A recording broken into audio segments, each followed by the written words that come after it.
You are listening to the Home Service Business Success Show. We have been accelerating the path of success for home service companies since 2011. Have a plan. Don't just be like, yeah, hey, we got plenty of profit coming into the business. Profit doesn't equal cash. When I say cash confidence, I'm talking about the confidence that I have to generate the cash that I need. Kenny, you're hurting my heart, man. Hey, can we stop talking about old stuff? Hey, you brought it up. You brought it up, man. That's on you. But you're enough, bro. Hey, friends, welcome back. Home Service Business Success Show. I am Kenny Chapman, along with my buddy, my brother, my co-host, Chris Crew. Good to have you, my man. Good to be here, man. It's I had an old saying. There was an old minister one time. I used to say, "Good to see you," and he'd say, "It's good to be seen, son." And I finally asked him one day. I said, "Why you say that?" He said, "Because what's the vice versa?" If he said, "Because if you can see me and I can't see you," he said, "it's probably because I'm horizontal and I'm pushing up daisies." I said, "Good point." He's good point there. So there you go. It's good to be seen today, Kenny. It's good to be seen if you're watching us, and hopefully it's good to be heard if you are listening along on one of the platforms. And as we're rolling in, today is episode 8. We're going to talk about cash flow and why cash is not king. And some of you, it's like, well, hang on, wait, I've always heard that cash is king. And we just want to challenge that theory a little bit and that thought process a little bit.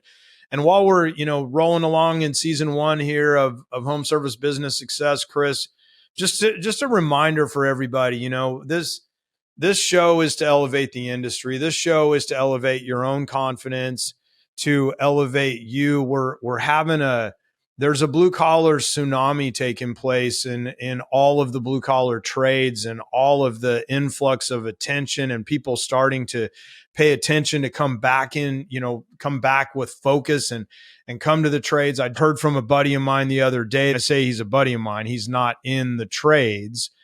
He's actually in Strategic Coach, an organization that you and I both get coached in, Chris. And his son is moving across states to become a master plumber. And that would never have happened 5 years ago, I would say. And I want everybody to realize the shift that's happening, which is another reason that our timing for this, Chris, is so important, where we've got to, those of you that have committed and chosen the trades as your space and home service business as your platform and made the commitment, as we all have, it's time to really step up and be good stewards as owners, as managers, as leaders, as frontline, as behind the scenes, backstage, everywhere in the business. And nothing happens without cash flow. But we've always been told, well, cash is king. Cash is king. Let's have a little chat about that today, bro. Well, I think I was taught that cash is king, right? That's what I was taught. Cash is king, cash is king. And I didn't, it's like, I think it's just such a universal kind of slogan, if you would. And so because of that, I go back to my days and back in the late 90s in new construction, and I knew that cash was king, which meant I need to keep cash on me at all times, because you never know. Vendors would come rolling up on job sites selling brand new drill kits and all kinds of stuff. And if you didn't have cash, you couldn't buy it. That, by the way, I'm a little bit of my age is showing up. Yeah, there was no swipe. There was no Square. No credit card machine. There was no Zelle. There was no Venmo, Cash App. Cash was king, right? You had to have some cash to buy the stuff that was there. Now, the reason why I bring this up is just simply this. I understand the thought behind cash is king, but I'd like to just massage that a little bit. Positive cash flow is king. That's king. Let that land. Positive cash flow is where the king comes in, right? And, we talk a lot at Blue Collar about cash confidence.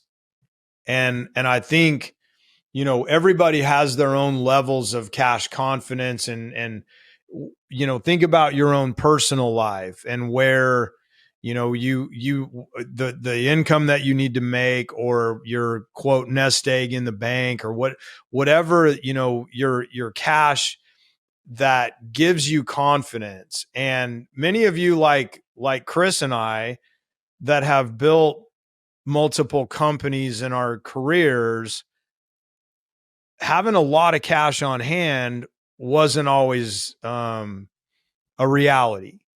And for many of you, it's still not a reality, because you're creating some leverage, and because you're using some other people's money and some different things. And there's pros and cons to all of this.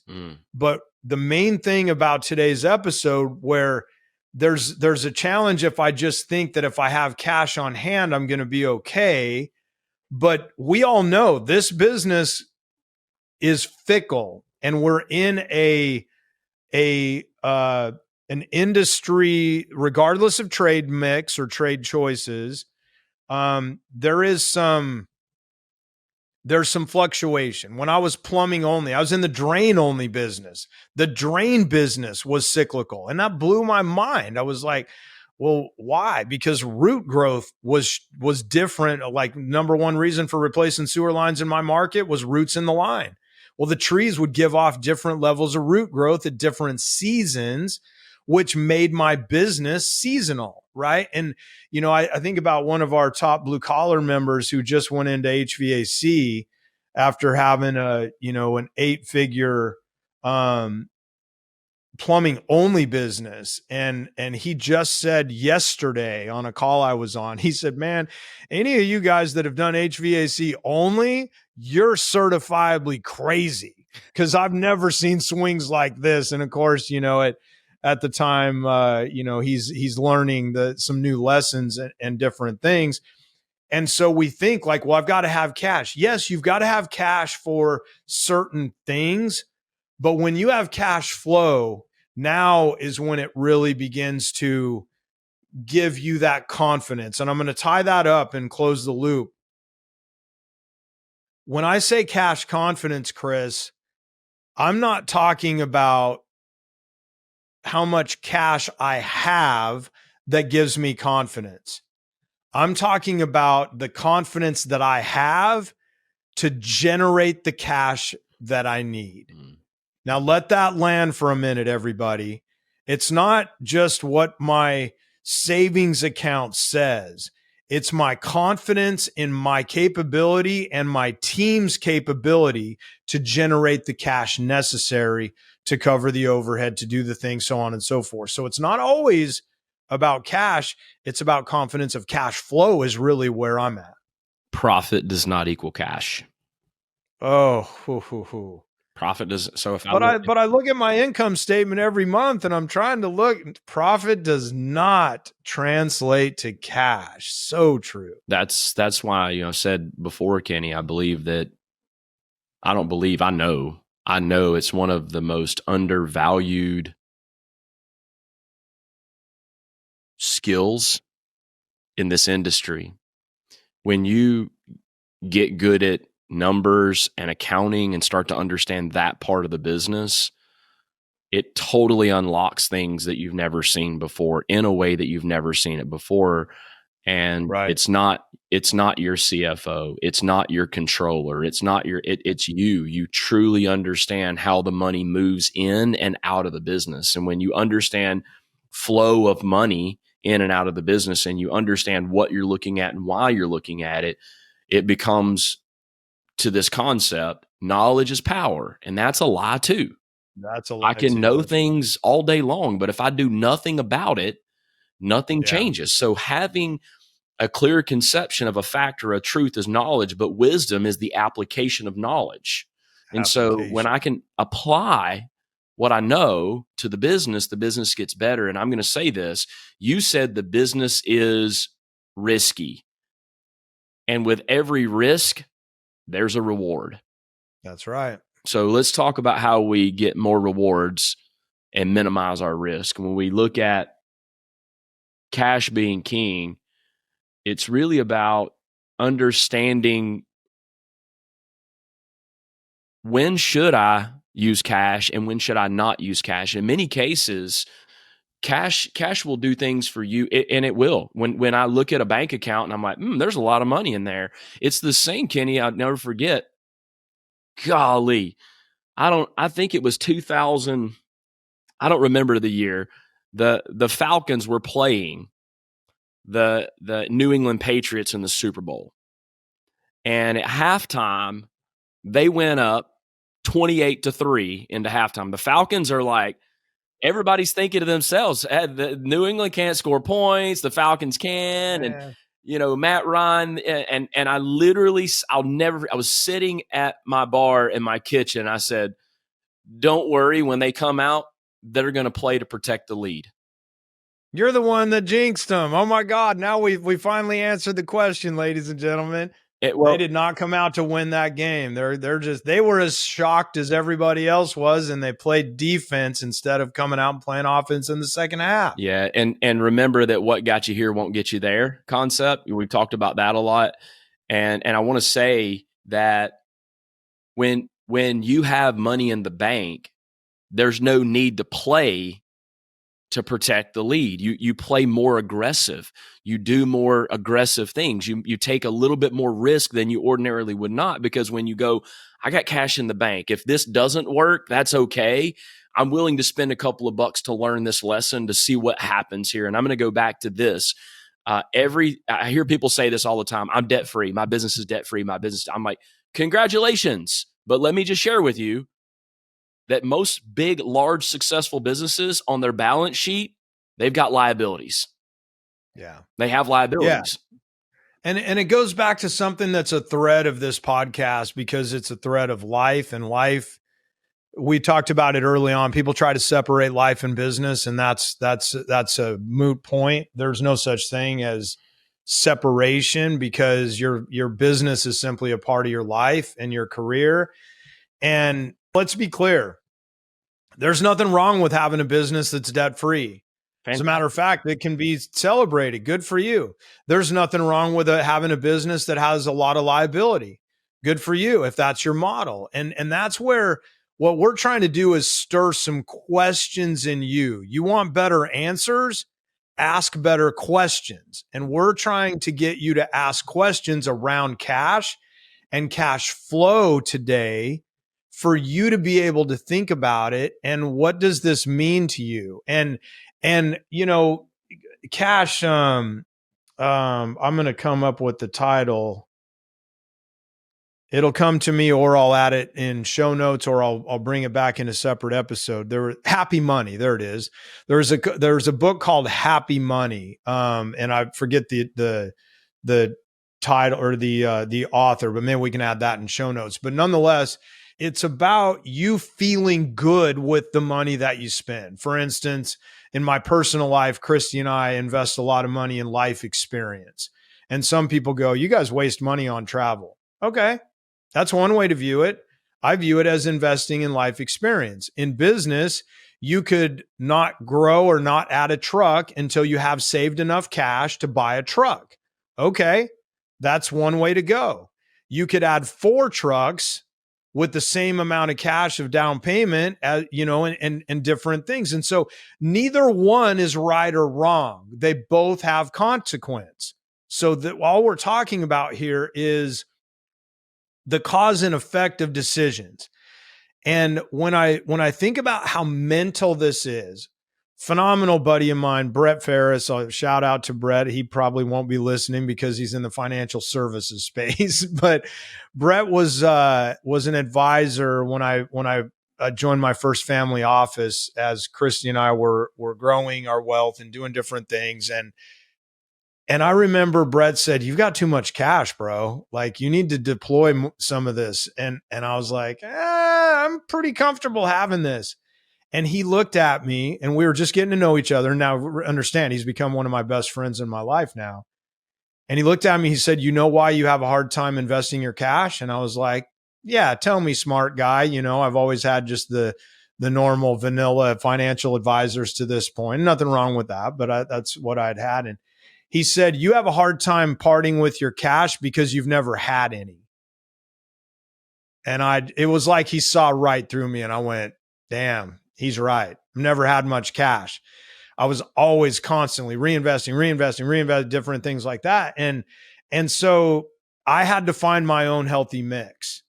And we do that now at Blue Collar. We find our own healthy mix. And we have to, Chris had his own business. I had my own business. We got together. You now run this business, and I've got a cash thought. You've got a cash thought. Now those have to merge. And let me be super clear with everybody. I didn't know I was going to even mention this today or go here, but I think we're doing everybody a disservice if we don't. Those of you that are owners and own primary stock, you had better have a deep conversation with your leaders that are operating the business about their cash confidence and where theirs is at, because they are making decisions based on your assets, and they need to be comfortable. They need to feel good about where they're at and what's going on.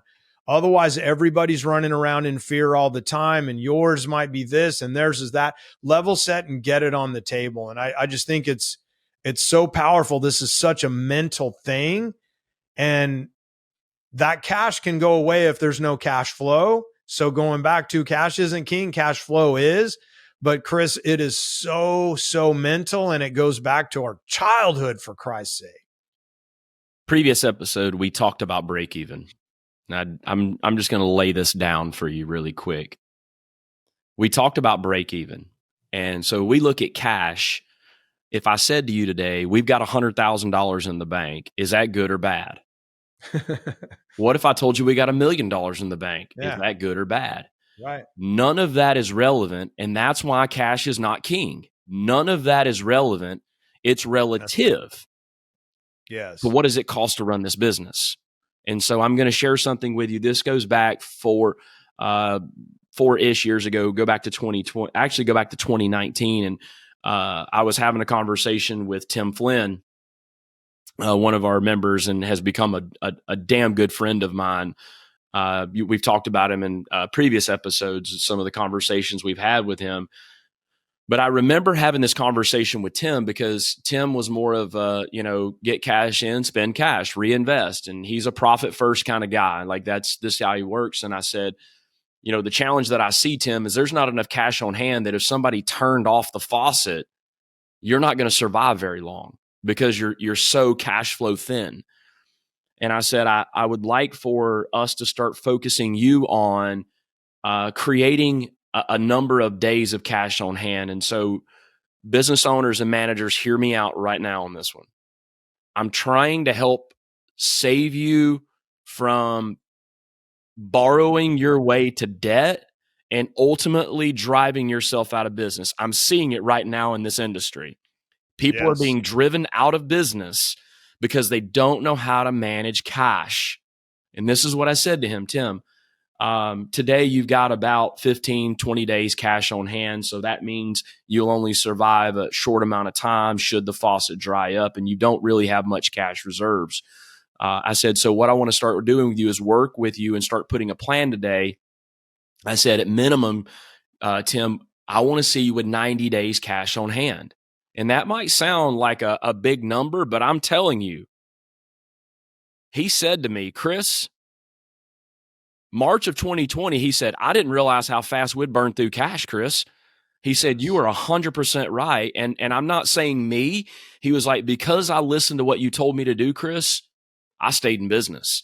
And you don't know if there's another March 2020 happening or not. There could be a recession of 2008. There's always something around the corner. And that's that whole risk. Let's remove risk from you right now. And that is this. Understand what break even is, number one. Now, what I want you to start doing is going, okay, how do we store our cash away to get 90 days cash on hand? Which means ultimately I could survive for 3 months in very, very negative profitability. And I can still pay the bills and I can still keep my team afloat. I can still keep running this thing.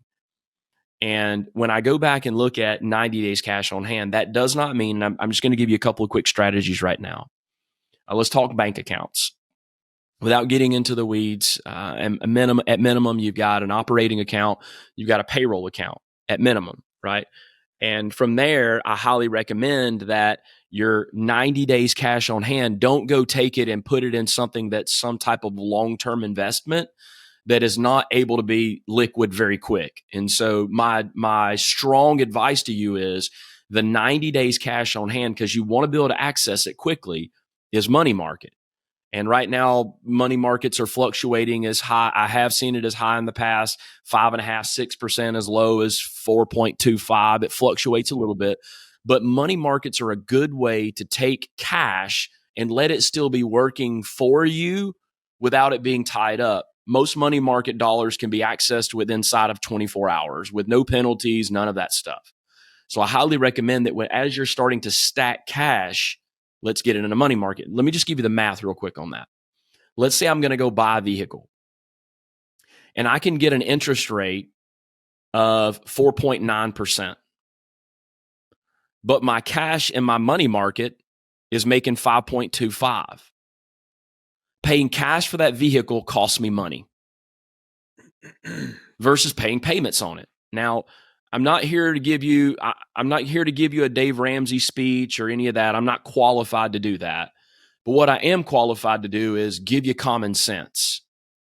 If this money's making 5.25 and I can get it over here for 4.9, that's called free money. That's free money. The challenge is people then overextend that. Bingo. And go get too much of it because they don't understand their cash flow and profitability and how that actually impacts the business. So be very careful. We're going to talk in the next episode about how to make it rain with cash and strategies. But here's the challenge. I don't want you to be so scarcity mindset that you sit on cash all the time. You just got to stack it like a nest egg.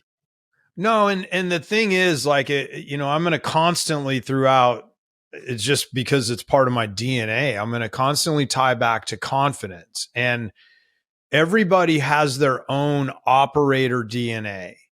And so when we line up 10 blue collar member companies, you're going to find 10 different levels of cash flow confidence and 10 different levels of nest egg comfort. And, to Chris's point, take a Dave Ramsey says, don't use a credit card.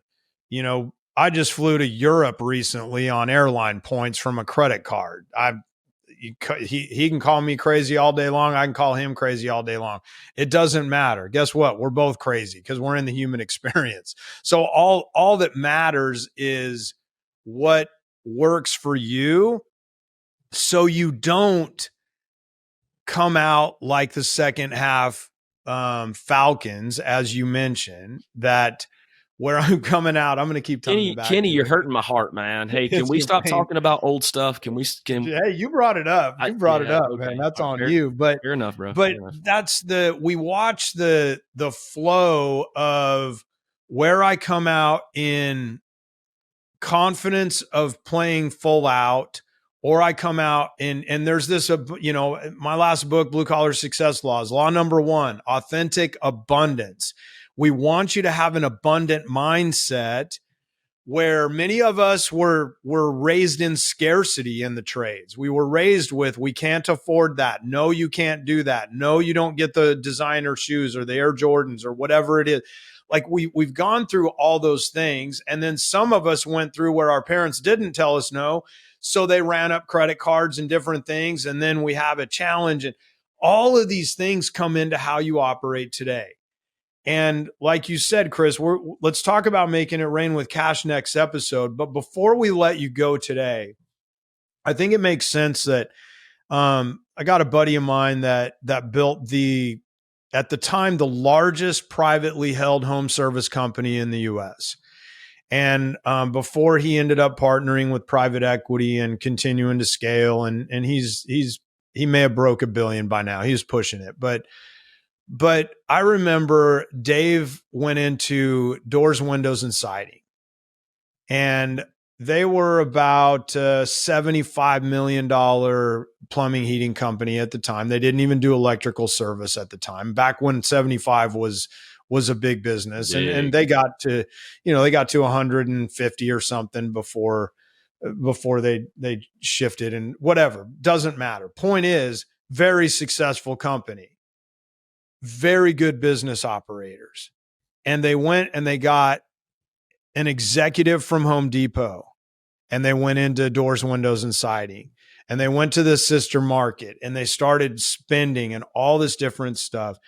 And they lost 250 grand in like 14 months. And I remember talking to him, they shut it down and they were like, we're just going to focus on what we know how to do. And that was when they really springboarded. And from 50 million to 500 million happened like that, because now they focused their energy. But when I asked Dave, I was like, you're the best operator I've ever met. What's the lesson? And he said this, and I want this to land for everybody. He said, Kenny, we went into that business like we have money.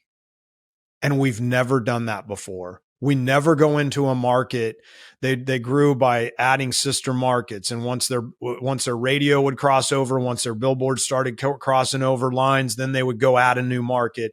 And they grew organically like that, where he said, we went in like we had money and we got top talent and we advertised like crazy.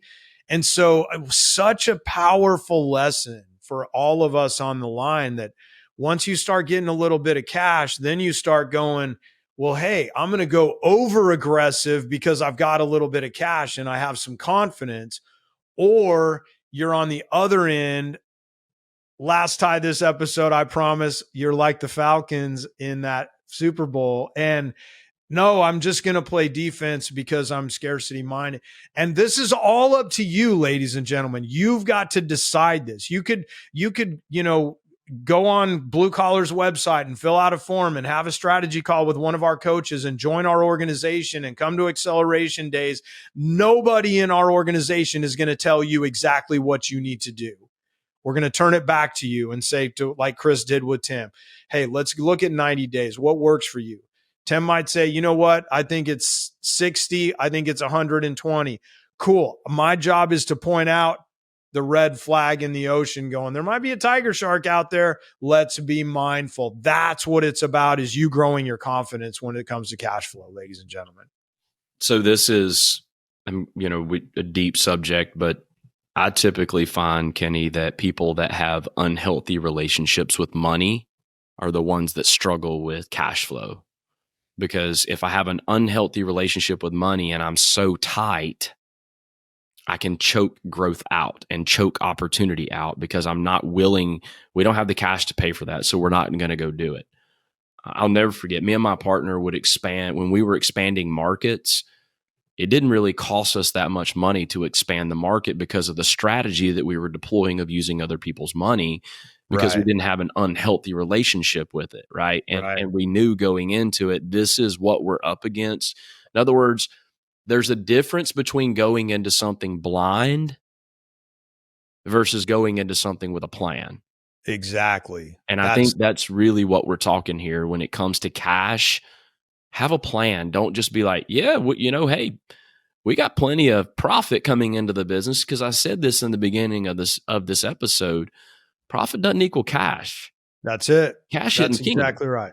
That's cash flow is. That's it. And as we get you out of here, and we're going to come back and talk about making it rain next episode with cash. And that's the best kind of rain. I live in two markets where it doesn't rain very often. and when it rains, I want it to be raining cash. And I'm going to put a bow on. I pulled it up while we've been talking here. That book, and I would recommend it. Like, obviously I don't have a link for you to, well, maybe they might drop a link in show notes, but if they do, I don't have a what you call it. I'm not getting paid if you buy this book. I'm getting paid if you mentally and emotionally, if you get a good relationship with money. It's called Happy Money: The Japanese Art of Making Peace with Your Money. It's written by Ken, like Kenny, Ken Honda, like the car. Ken Honda is the author. He's kind of like the Robert Kiyosaki of Japan, where he's just like kind of a money guru down there, or over there, or wherever you're at. Yes, it depends on where you're at, where you're listening. Yeah, exactly. Could be up there. Depends on where you're at. But regardless of how much money you make or where you're at in the cycle, it's about having a good relationship with it. And when you do that, things become more fun. And if you're the debt-free company and you know who you are, you love it. And if you're a leverage company and you know who you are, you love it. And that's what it's all about. And that's the only reason we get up and accelerate the path of of success for home service companies every day. And it's the only reason that we do this show, Home Service Business Success. And Chris, I'm so honored to play the game with you on this show, in life as friends, in business at Blue Collar. And let's put a bow today, and let's come back and let's talk about making it rain with cash, huh? Heck yeah, let's make it rain. Awesome. Make it a better and fantastic day. Like the show, subscribe, do all that stuff, and we will see you next time. Thanks, everybody.